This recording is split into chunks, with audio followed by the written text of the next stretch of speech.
Levantamento de requisitos. Identifique ou visualize a seguinte situação bastante conhecida na área de engenharia de sistemas. Como o cliente explicou, como o líder de projeto entendeu, como o analista planejou, como o programador codificou, o que os beta testers receberam, como o consultor de negócios descreveu, valor que o cliente pagou, como o projeto foi documentado, o que a assistência técnica instalou, como foi suportado, quando foi entregue e o que o cliente realmente necessitava. Então, vou chamar a atenção para alguns itens aqui importantes, né? Principalmente o que os beta testers receberam, ou seja, praticamente nada para ser testado, como o consultor de negócio descreveu e o que o valor e o que o cliente realmente pagou. Observe que o cliente foi cobrado daquilo que ele não recebeu. Nada de documentação no projeto foi realizada. A assistência técnica também não tinha muito o que instalar. O suporte também não era muito.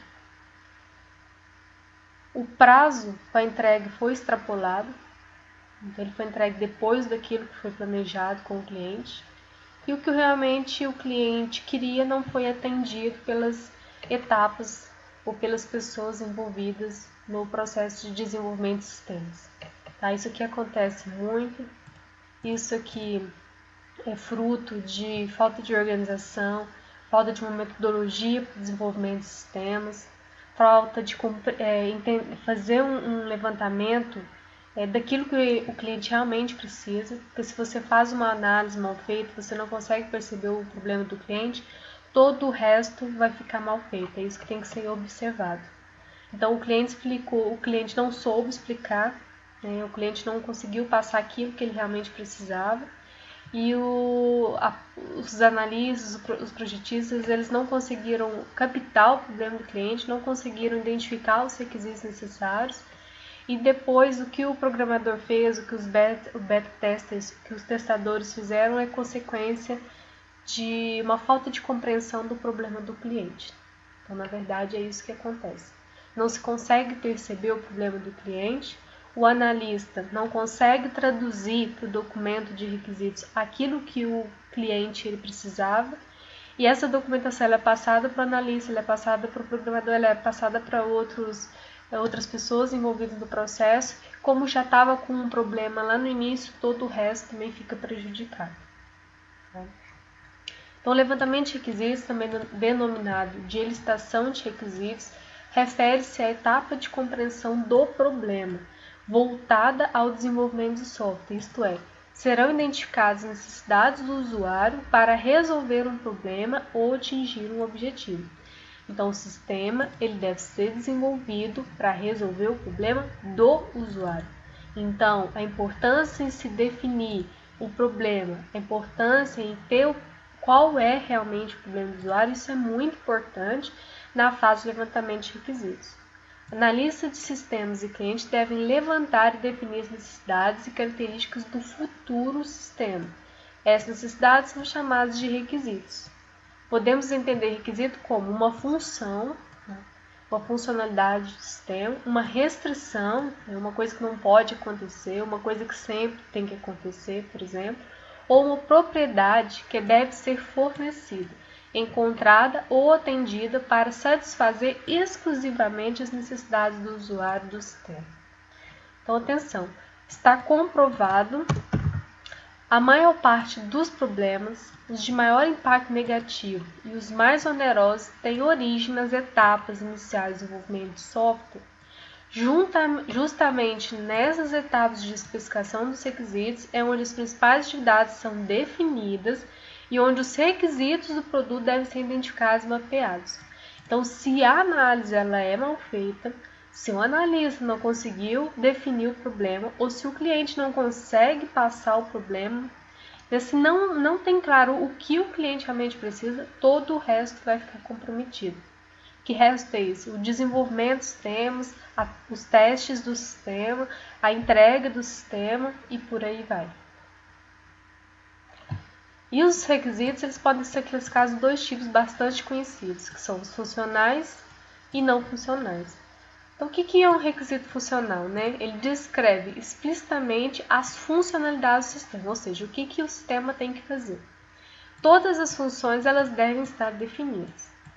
Os requisitos não devem ter definições contraditórias, ou seja, em um momento fala que tem que existir tal coisa, em outro momento fala que não tem que existir tal coisa.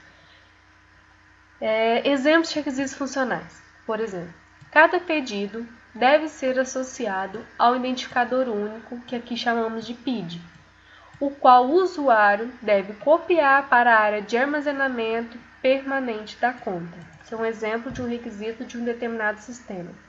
Outro exemplo, o sistema deve possibilitar o cadastramento dos dados pessoais dos clientes.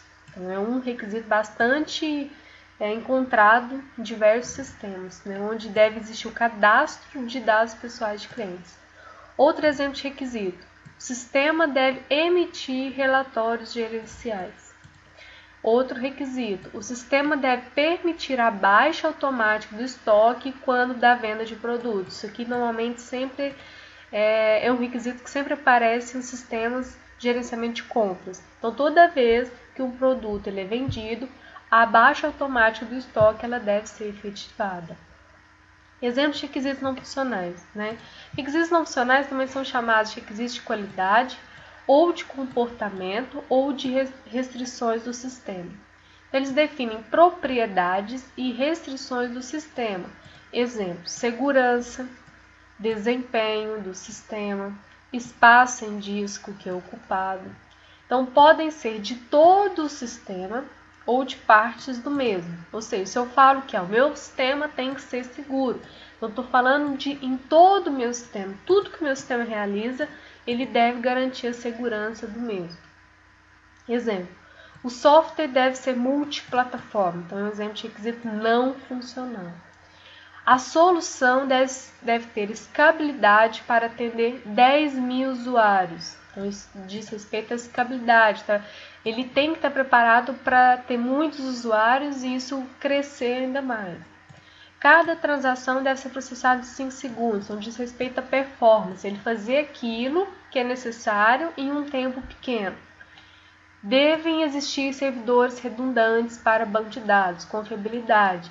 Então, por exemplo, eu guardo os meus dados em um servidor localizado na minha empresa e eu guardo os meus dados em outro servidor localizado em outro lugar.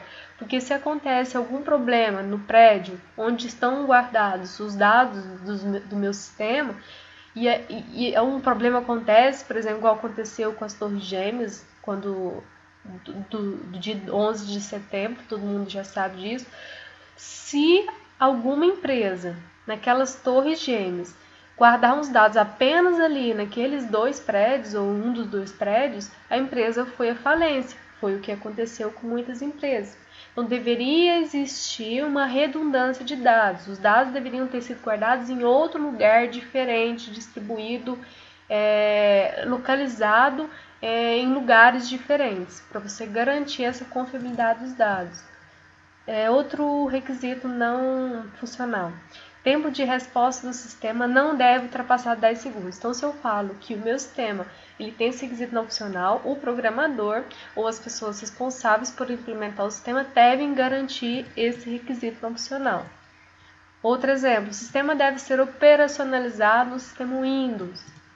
Outro exemplo de requisito não funcional, o banco de dados usado deverá ser o Oracle. Então, percebam as diferenças entre as funcionalidades do sistema, o que ele deve realmente fazer, com os requisitos não funcionais, que dizem respeito ao sistema multiplataforma, a performance, a escalabilidade, a confiabilidade dos dados, e requisitos que dizem respeito ao comportamento, à qualidade ou propriedades do sistema, e não apenas só em relação a funcionalidade, o que ele realmente deve fazer.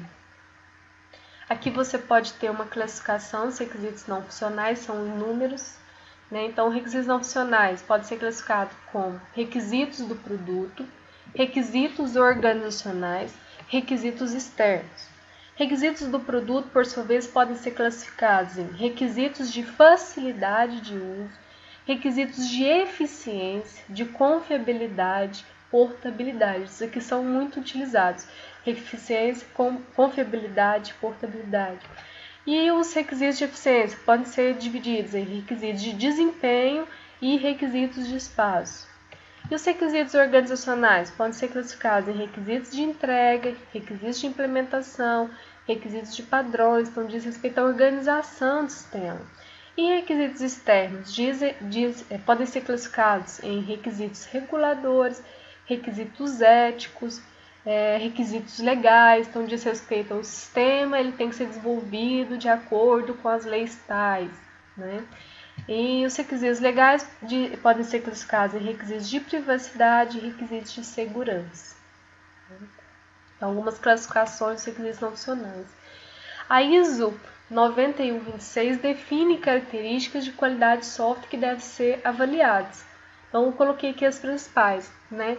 Se eu falo que um sistema ele tem um requisito não funcional de funcionalidade, isso diz respeito à finalidade do produto, né? O que ele faz, o que ele não faz. Requisito não funcional usabilidade, diz respeito ao esforço para usar, para aprender o produto, né? E aí você pode verificar o quão de usabilidade esse sistema ele possui ou não possui, né? Confiabilidade, diz respeito à frequência de falhas, à recuperabilidade. Então, esse sistema ele tem uma boa confiabilidade, isso diz respeito a que o número de falhas é pequeno, ou sempre que existe uma falha, essa falha é facilmente recuperada. Se isso acontece, a gente pode dizer que o sistema ele é confiável. E o requisito não funcional de eficiência, então diz respeito à característica relacionada ao desempenho. Nesse requisito aqui, deve-se distinguir eficiência, de eficácia e desempenho. Então, eu coloquei alguns itens importantes. Para o estudioso Peter Drucker, a eficiência consiste em fazer certo as coisas e a eficácia em fazer as coisas certas. Para ficar mais claro, imagine o seguinte. Imagine que haja um vazamento de água no escritório da diretoria. O primeiro funcionário imediatamente corre atrás de um pano, de um balde e de um rodo para retirar toda a água do ambiente. Ele foi eficiente, pois fez de maneira certa o que deveria ser feito. Agora, o segundo funcionário procurou observar toda a sala e tentar encontrar a origem para o surgimento de tanta água. Concluiu que vinha exclusivamente do banheiro instalado dentro da sala. Uma vez lá dentro, percebeu que a torneira estava aberta e simplesmente desligou, eliminando todo o problema de vazamento. Esse segundo funcionário foi eficaz, pois fez o que era certo fazer para solucionar o caso. Então, a eficiência significa realizar um trabalho correto, sem muitos erros. Por outro lado, a eficácia consiste em realizar um trabalho que atinja totalmente o resultado, concluindo o que se propôs a fazer com um bom almejo do resultado. Imagina um outro exemplo, que você precisa levar um produto para a China, por exemplo. Imagina que 3 pessoas precisam levar o mesmo produto para a China. Uma vai de avião, outra vai de navio e a outra vai de trem, por exemplo. Todos conseguiram chegar e fazer a entrega do produto. Então, todos foram eficientes. Agora, aquele que foi de avião, com certeza ele foi mais eficaz. Por quê? Porque ele, além dele fazer a coisa que precisava ser feita, ele fez de maneira correta, ele fez de maneira mais rápida, né? Ele fez da maneira mais correta. Então, ele foi mais eficaz, certo? Então, a eficiência diz respeito à quantidade de recursos de computação e de código exigida para que o programa execute a sua função. E o desempenho, que também está relacionado com esses conceitos de eficiência, eficácia, desempenho, é medido avaliando a velocidade do processamento, o tempo de resposta, o consumo de recursos e a eficiência. Então, desempenho pode ser entendido como você fazer a coisa que precisa ser feita, mas com um tempo menor, gastando o mínimo de recurso possível. E esse recurso significa menor tempo, menor espaço, tá? E o requisito não funcional de manutenibilidade diz respeito ao esforço necessário para modificar alguma coisa. Então, se um sistema é fácil de ser modificado, ele tem uma boa manutenibilidade, né? E o requisito não funcional portabilidade diz respeito à capacidade de transferir o produto para outros ambientes. Então, se um sistema ele é facilmente adaptável em qualquer ambiente, então, por exemplo, no Windows, no Linux, ele tem uma boa portabilidade. Ou se um sistema ele é facilmente adaptado para web, para dispositivo mobile, por exemplo, então ele tem também uma boa portabilidade. Aqui você tem algumas outras explicações, né, sobre usabilidade, requisito não funcional, usabilidade. Então, ele descreve os requisitos não funcionais associados à facilidade de uso da interface. Isso define o requisito não funcional, usabilidade. Como usuário, documentação e suporte ao uso, documentação de sistema. Outro exemplo de requisito não funcional, aqui já descrevendo ele como se fosse um documento de requisitos, né? Como que eu poderia descrever o requisito não funcional confiabilidade em um documento de requisitos? Essa seção descreve os requisitos não funcionais associados à corretude do sistema. Então, por exemplo, requisito não funcional 5 diz respeito à corretude. Os dados reportados através dos relatórios e gráficos gerados pelo sistema de métricas deverão ter total veracidade de suas informações. Qual que é a prioridade? Essencial. Então, lembrados daquelas prioridades? Importante, essencial. E como que eu poderia documentar no documento de requisitos um requisito não funcional de desempenho? Então, requisito não funcional 6, por exemplo, comunicação com sistemas externos. Devido à comunicação direta que o sistema de métricas irá ter com outros softwares, como o MS Project e o Timesheet, será importante que durante o desenvolvimento exista uma preocupação para conseguir a melhor interface com esses sistemas, pois problemas nesta característica poderá comprometer a performance do sistema.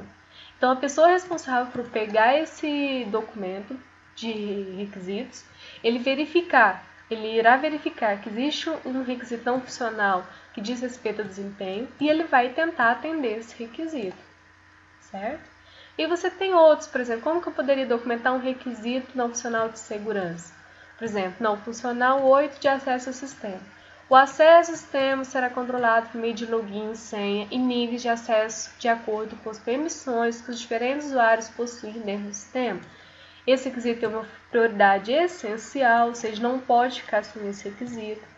E quais são os casos de uso associados e que tratam desse requisito não funcional? Todos os casos de uso descritos na seção de requisitos funcionais, pois todos os relatórios serão acessados de acordo com as permissões dos usuários. Tá? Então, aqui eu estou mostrando como que eu poderia descrever num documento de requisitos esses requisitos ou alguns requisitos não funcionais, certo? E aqui, resumindo, né, a gente tem o processo de engenharia de requisitos. Então, a primeira etapa do processo diz respeito à licitação. Os requisitos são identificados e entendidos através de entrevistas, observações, análises, questionários. Qual forma de levantamento de requisitos escolher? Vai depender do cliente, vai depender do tipo de sistema, vai depender da experiência da equipe, tá? Então, depois de licitar os requisitos, você pode fazer a análise e a modelagem. Isso normalmente é feito pelo analista de sistemas. Então, na análise e na modelagem é representado o entendimento do problema através de casos de uso, diagramas de classe, diagramas de fluxo de dados, modelo de entidade de relacionamento.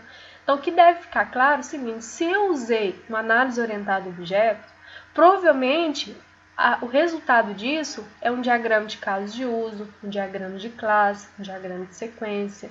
né? Mas eu posso também usar alguns produtos resultantes da análise estruturada, por exemplo, diagrama de fluxo de dados, modelo de identidade de relacionamento, né?